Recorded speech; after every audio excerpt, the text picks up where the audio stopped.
think it could work.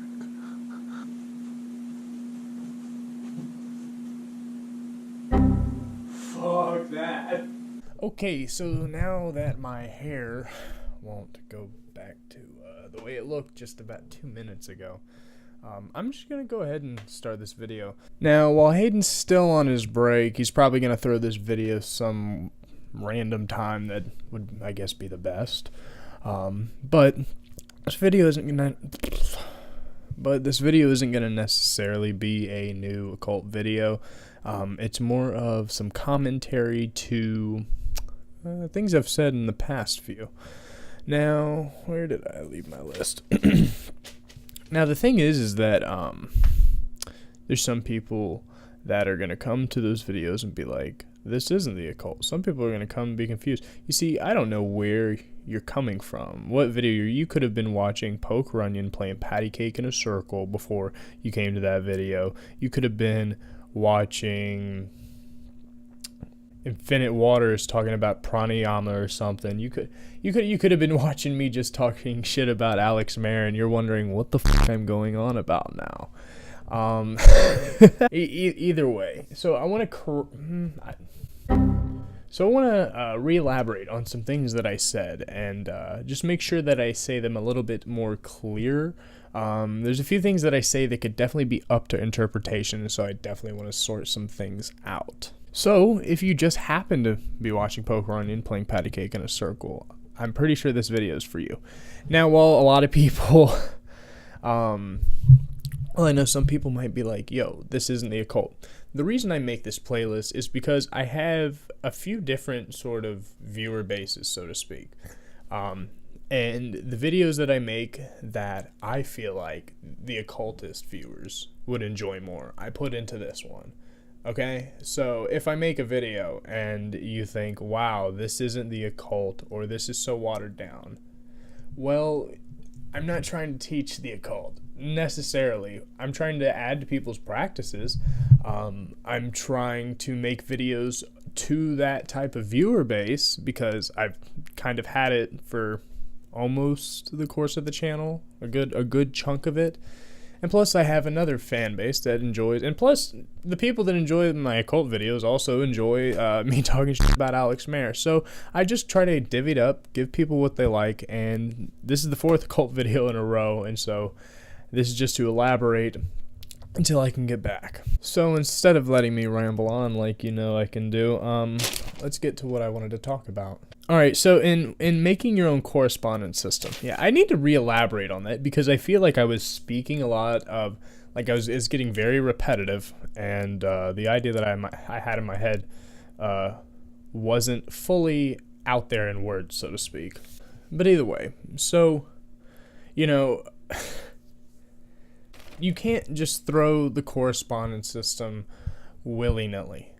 If you're following a specific path, a specific tradition, a specific curriculum, you're going to have to follow that. Now, a lot of people, when I'm saying making your own, what I'm meaning more or less is going off of your own. Kind of using your own intuitive spirit, but without all the cliche saying using your intuitive spirit. But how do we do this? See, it depends on what was your first path that you chose in the occult. You may have not even chosen one yet, and so that's where I'm kind of meaning you're going to have to create your own as you go, and you may have to correct yourself, and that's just fine. But if you do want to be one of those people that get onto a specific tradition or a specific path, or do the studies of a specific order, you're going to have to follow that for that. That's just how it is. But a lot of the new age books in the bookstores that when people like try to first get in the occult, they kind of go there. Some people. And their correspondence systems are usually way off. And so I wouldn't take those too seriously unless because you got to realize that a lot of those books are, you could basically say, just people like me. They have an all in general inclusive knowledge of these things, and they kind of put some information together and put it out there, right?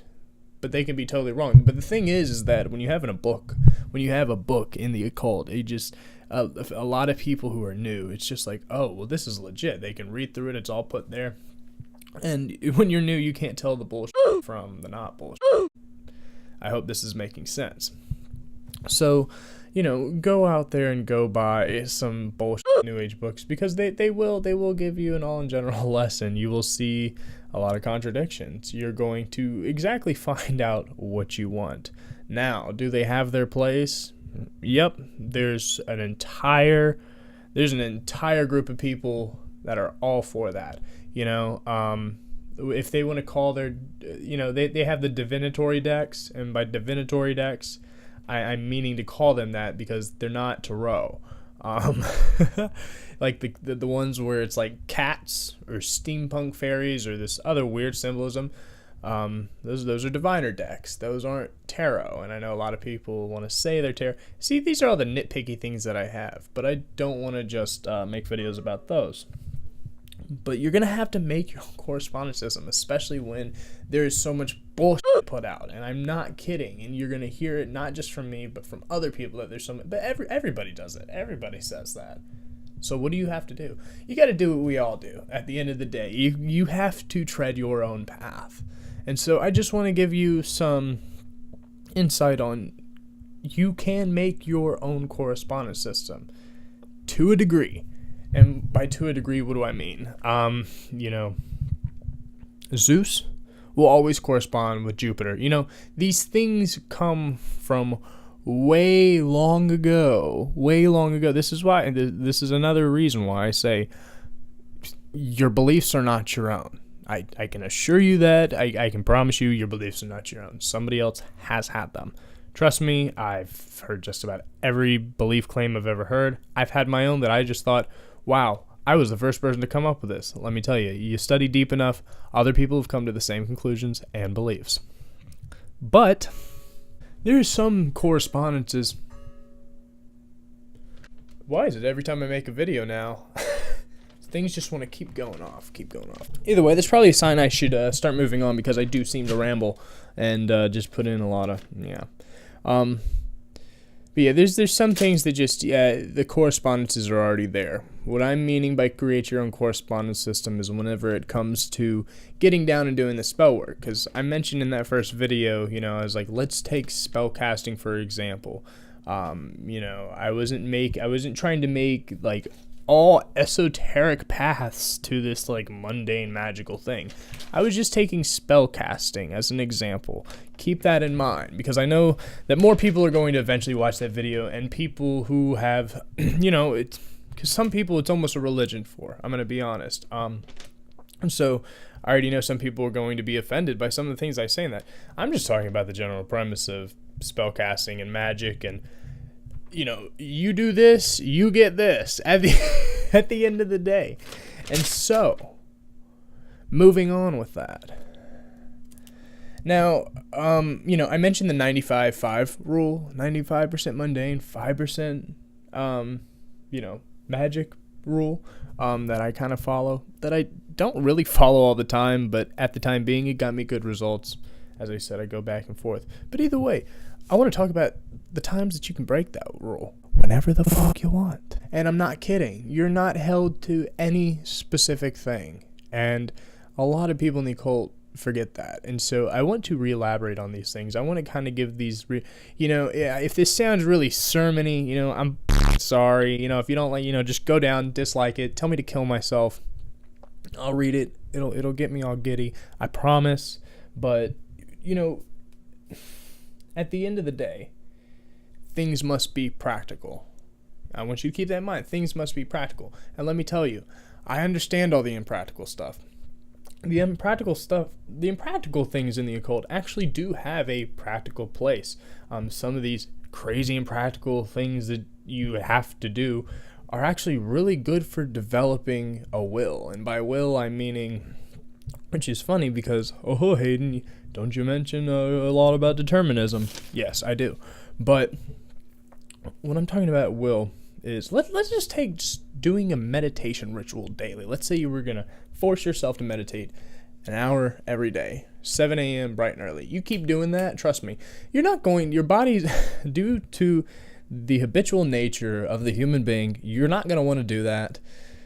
And you're going to break this internal cycle. Now, let me tell you, while you're doing that and while it gets real hard, you're going to notice that throughout the day, when you're, when other times that you would need some type of self-discipline, and you usually wouldn't, you'd usually go for it, you're going to notice it's going to be a lot stronger. And now this isn't hopping into, I forget the word, it's asceticism, where you're giving up, all joys and different things that make you feel good. That's not what I'm talking about, but what I am talking about is, developing discipline and getting into a ritual, even if it's just you waking up and reading the newspaper at 7, making sure you get up at a certain time in the morning. Some people, like myself, sleep in way too late. And so getting yourself on a routine, some impractical things, even if you said, fuck it, I'm going to get up in the morning and I'm going to do 10 jumping jacks and then I'm going to yell a limerick out the window. You keep doing that. I mean, as funny as it is, that would make me laugh a lot. Laughter is really good for the immune system. This is how really impractical things can actually be really good for you. But the thing is are these things created to do those? I keep knocking the camera. Not all the time, and this is why you must be careful in the occult, because between two impractical things, how can you tell the difference? This is why there's so much trying things and so much journaling, and it's, at the end of the day, it's fucking fun. Let's keep moving on. When I'm talking about modern magic, I don't want to kick out old magic of antiquity. As I said, my favorite subject is theurgy. Keep that in mind. But you have to keep in mind that the pendulum swing still exists. And, while people want to talk all about, the age of Aquarius, you can kind of see the points that they're making.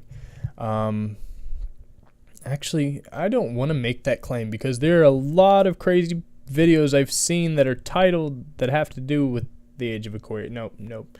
Yeah, I'm taking that back. Basically, if you want to talk about how, we all notice the world's going to a more technological fashion. I mean, memes are rampant out the ass. You got meme magic. But you see the pendulum moving that way. We're moving away from, old oil lantern days and shit like that. And I know we've had the light bulb for a while, but dude, the LEDs I got right here, or whatever, softbox lights, fuck it. I wouldn't have had this, if I was my grandparents. Just wouldn't have.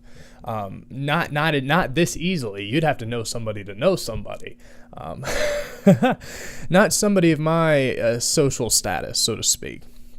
And so this is the amazing part about modern society, which modern doesn't even exist. Modern is just whoever's here in the now, just the latest, But what defines this modern era? As I said, a lot of people bring it into technology, where you get the whole, we're going into the age of Aquarius, which we're not actually in yet. Some people say, it happened at 2012. That was the Mayan calendar.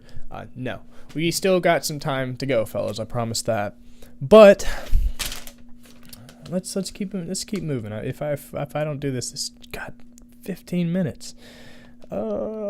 But either way, we're going to a more technological era. So, of all times to be adding that to your magic, when people want to say, don't do it, you'd be going with the Hermetic principle of rhythm to be adding technology to your magic. Keep that in mind, Hermeticists. They want to mention that, we get our modern medicine from, Hermeticism, but, a lot of them don't want to swing with the pendulum. But a lot of the Hermeticists nowadays, they're not really purists. They're not really purists. Okay, so I was just editing my video and listening to what I had just said. Now, before people start hopping on my dick and writing it down to Timbuktu with a party hat on backwards, I claim not to be a Hermeticist, not to be I'm not to that level. That's not what I strive for, and so, any type of, comments that are, assuming me to take the role of that authority, I won't really waste much time on it, to be honest. Just wanted to put that out there. I do mesh a lot with a lot of the Hermetic teachings. However, I'm not a Hermeticist purely. by any means, and not even of not a big enough chunk. But if you want to add technology to it, add it. If you don't. I want to keep this in mind from when I was talking about the 95.5% rule. There are times when you can break it if you make that your rule, and it's whatever the fuck you want, because you can do whatever you want. There's no room for authority in this type of shit. You see, my video on magic doesn't explain magic, just like the next guy's video on magic, just like the next guy's book doesn't really explain it. Why do you think occultists are always chasing the books, always reading the books? If you're new, go out, do some magic, get jiggy with it. You can do whatever. Do whatever you want to do. And what you want to do might actually be to follow some old cryptic thing, because that might seem what's cool to you. Do what you want to do, because, you know, all the occultists that are telling you not to do that, at the end of the day, they're doing exactly what they want to do. But they're not admitting it, because it makes them seem more disciplined, okay? So keep that in mind when you're talking to a lot of cocky assholes on Reddit. My emotions are out tonight, guys. Either way, I'm not going to trail on anymore. I want you to keep in mind, your beliefs are not yours. You are not your beliefs also. Keep that in mind. Do what you do, and there is no damn room for authority in occultism. I will for you all to prosper. Well, it died. See you guys later.